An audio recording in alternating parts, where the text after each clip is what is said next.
All right, so we are a couple minutes late. Sorry for that. Welcome to our public meeting for our admin meeting for August 10th. Do we have any public comment on items not on the agenda? All right, seeing none, we'll dive right in. Our first presenter is Nancy Rattel. There she is on the big screen. Good morning, commissioners. Oh my gosh, this is so weird. Okay, well, good morning. Yes, I am first on the agenda. And so what I am presenting today is to request the board approve 3-year contract with Child Care Resources Incorporated to provide professional development, information, and resources to child care providers throughout Missoula County, and that these efforts be supported from the Child Care Provider Training Fund in annual amounts not to exceed $80,000, and that's for a 3-year contract. The process did occur this spring through the procurement process the county has, and Child Care Resources was selected. Great. Is this 80,000 a year or all told 80,000? A maximum of 80,000 per year. Actually, the budget detail that they provided, it was like 73,000 each year. So it was under the 80,000 that the budget, the finance department has capped. Great, thank you.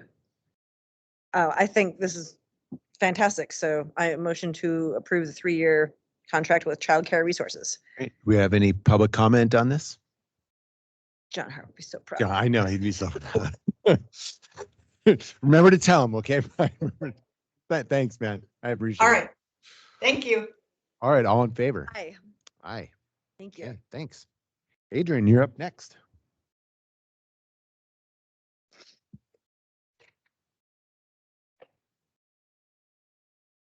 Okay, good morning. What you have before you are the obligating documents. Sounds so onerous, but the obligating documents for FY21 Emergency Management Performance Grant.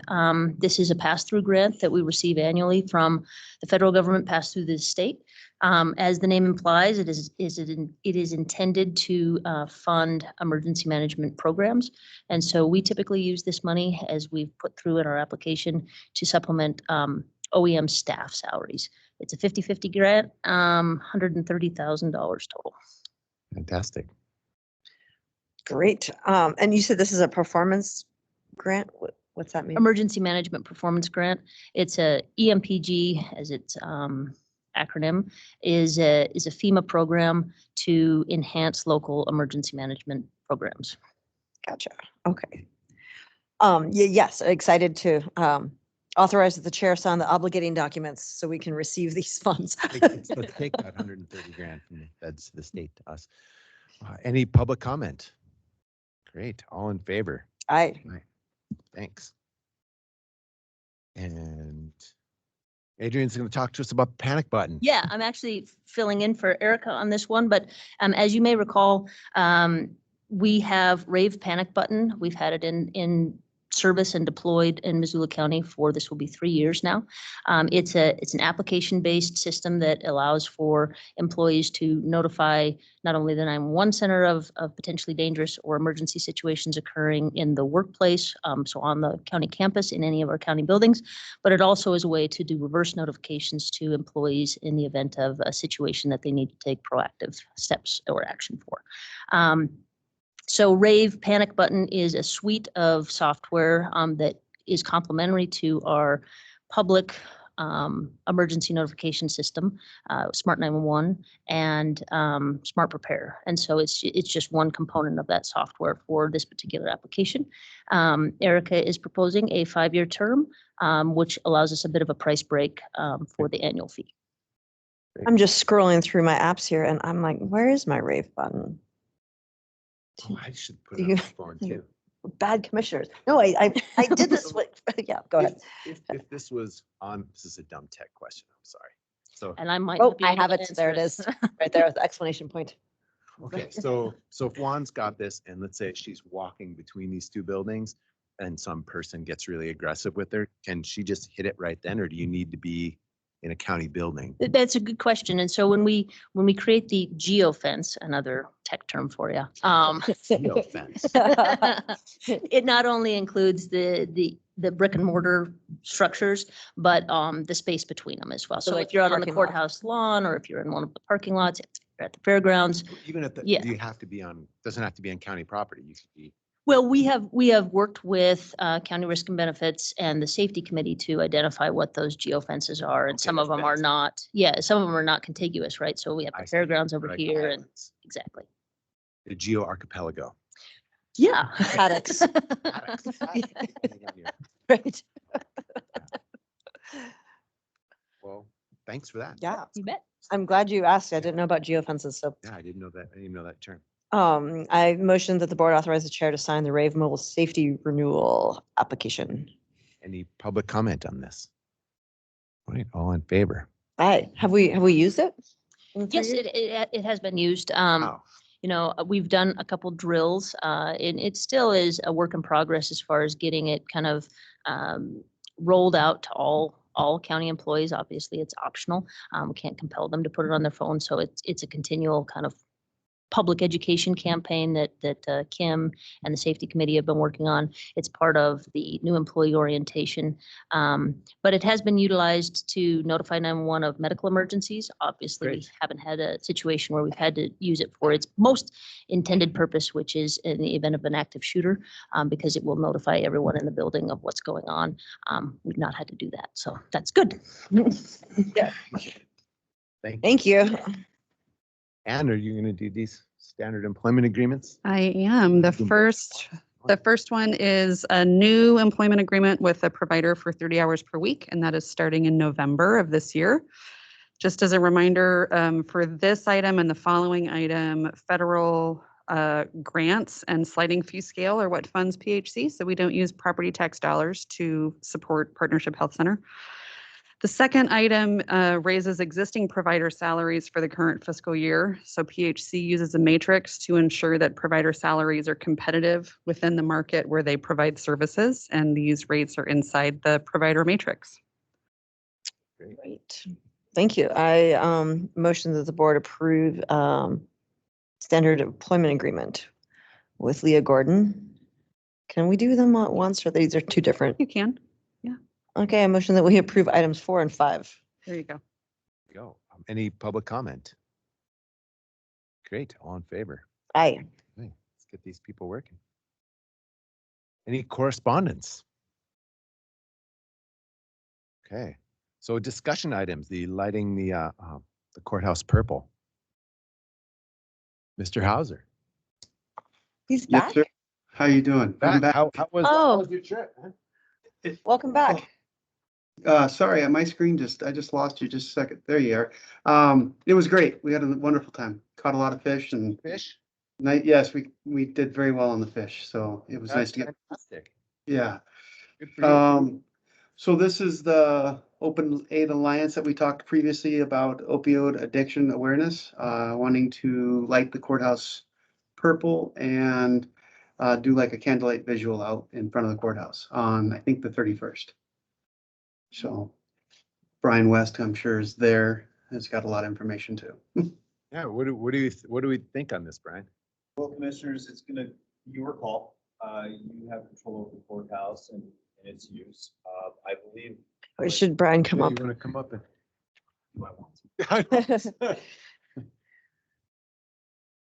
So commissioners, to repeat, it is your decision about whether or not you want to allow this on the 31st. I know that I've been speaking with Jason about coming up with some sort of guidance and policy for use of the public grounds. And I believe that they need to have some sort of decision from you well before we get any sort of definitive policy in place. And so it's going to be your call if you want to permit this. My understanding is they'd like to light it up alongside the candlelight vigil they'll be doing. And I think, like we discussed last time, in making your decision about whether or not to allow this, just keep in mind that you may get further asks and requests down the line. So does saying yes to this ask obligate us to say yes to other asks? And what I'm imagining, I'm just thinking like worst case scenario. You probably know where I'm going. The Proud Boys approach us and want to light the courthouse up yellow. Not making any Yeah. decisions today. Each time that you get a request, you would have to take that up and decide whether or not it was something that you wanted to allow. But certainly, once you start allowing one advocacy group to do it once, then you might see further requests down the line from other advocacy. We need to have a policy that You guys outlines are our working on that. decision-making process and how we choose one group over another group. Well, that's what I've been discussing with Jason. I don't think we're going to have anything before the commission anytime soon. It's certainly not in the time frame that Open Aid Alliance needs a decision from you. So do you think it would be appropriate, okay, legal wise, if we were to say yes to this, because obviously this is a good group, they're not doing anything big, and then between now and the next ask, create a policy? We can certainly work on doing that. We don't know when the next tax is going to come to us, but Yeah, so you're well within your rights if you want to permit this. It's your call. And it doesn't necessarily obligate us to saying yes to any other ask. We'd have to take those as they come and make a decision at that time. you're comfortable with us making a decision at that time in the future. I'm comfortable with you making decisions on. It's just the reality is that if you're going to allow one advocacy group to utilize the courthouse to spread their message, you might get other requests from other advocacy groups. And if down the line you said no to one of those groups, it might put the county in a position where we end up with some sort of litigation. If But we had, since that's a hypothetical, I don't know at this stage. if we had a policy and then said no or yes, according to the policy, would we still, does the policy shield us at all from, not from being sued, but from losing a lawsuit, or does it even matter? Since we haven't written, I don't know exactly what's in. I know that it would be beneficial for Mr. Hauser to have some sort of guidance when he gets requests from groups about use of the courthouse, especially where it's advocacy groups who are wanting to come in and do something kind of, I wouldn't say outside the normal, but putting up spotlights in the courthouse is somewhat new. So it would be a big benefit to our facilities department if they could have some guidance Of about course. when, where, and how groups are likely to get approval from the county. I'm sorry, you've been put in this position, Jason, without any policy. That's fine. That's stuff that Brian and I have talked about, because typically I'll just get an ask for courthouse use form, and I send it out, somebody will fill it in, and then I get it back, and that's how people use the gazebo or anything else. And so the policy would definitely help me to know who I can and cannot use, or direction I go in future asks, I guess. So I'm looking at smart people here in the audience. Like, do you guys have any thoughts on this? I don't. I think a policy is a good idea, and it is helpful for you to have that kind of guidance when you're making decisions. It's not, I don't have anything profound to help you in your decision making right now. I'm comfortable saying yes to Open Aid Alliance's August 31st proposal, and let's get a policy in place. So, take that as a motion.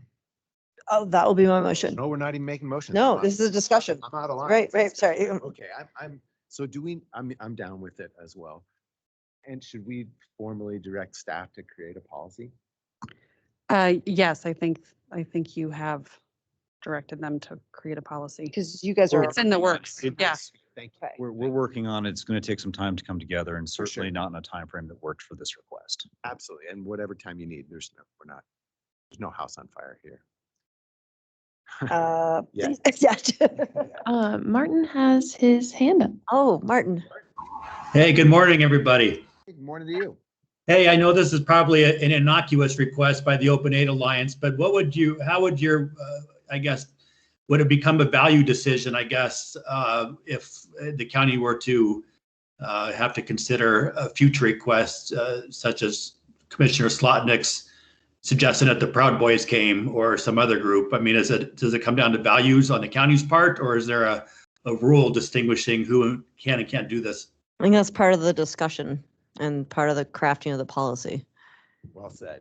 Well, I don't think we've figured it out yet, other than that we are now fully aware that we need to create such a policy. And we'd have to have real conversations with Brian to figure out what we can and can't put in said policy. Great, thank you. Sorry, that's not satisfying, Martin. It's definitely a work in progress, but as soon as we have something, we'll send it on to you. Good enough, thank you. Thank you. Thank you. Adrian, anything on wildfires? Why is it not so terrible yesterday and today? Well, it's short-lived, so yeah, enjoy the fresh air while you have it. We're going to be into a warm-up phase here and kind of back into the swing of fires season. The rain that we did get was super appreciated and did kind of help put a lull for a couple days, but it certainly is not what we would classify as a season-ending event. So while we do have nice clean air for the next couple days, we do expect to see smoke return, and we do expect to see continued initial attack activity, pretty heavy. A couple things to note. Most of the fires that we are monitoring that are of impact to Missoula County are doing very well. The Granite Pass Complex is transitioning down to a lower complexity of team management. Governor Gianforte is scheduled to be here tomorrow at 4 p.m. to do a tour of that complex. And if any of the commissioners are interested in attending that with him, I'd be happy to help facilitate that. Can you describe what that means, going down to a team? Yeah, so type 1 incident management teams are the largest team complexity. They carry the largest roster of individuals and typically are used and deployed when a fire is to use the word again, more complex. And as you go down in complexity, up in numbers, which doesn't make a whole lot of sense. But so a type 2 team is smaller than a type 1 team, and a type 3 team is smaller than a type 2 team. And so right now that fire is being managed by one type 1 incident management team that not only has the Granite Pass complex, but also has the Thorn and the West Lolo complex fire up near Thompson Falls and Plains. That fire continues to be pretty large, has lots of values at risk. The community of Thompson Falls, that likely will stay with a higher incident management team. The Granite Pass complex fire, though, is getting pretty well buttoned up. They have good containment lines. We actually lifted the evacuation warnings that were in place for homes from mile marker 10 to the Idaho border and the Little Hot Springs. We lifted that evacuation warning yesterday morning. So things are looking really good there. It still is going to be active. It still is going to burn for probably another month or so, but they're going to bring in a smaller incident management team to just monitor and take action where they can. Another month. Wow. Yeah. So Thanks for all that. Thank you. And thanks for that explanation. Yeah, appreciate Thanks it. for asking. So unless we have any upcoming events or invitations or anything else we need to sign, I think that we are done. That clock is inaccurate. I know. I've often thought that Missoula is kind of under the greater Seattle sphere of cultural influence, and Bozeman is under the Denver sphere of cultural influence. And this validates that we've now gone to Pacific time here. So the shift is happening. Thanks, everybody. Thanks, everyone.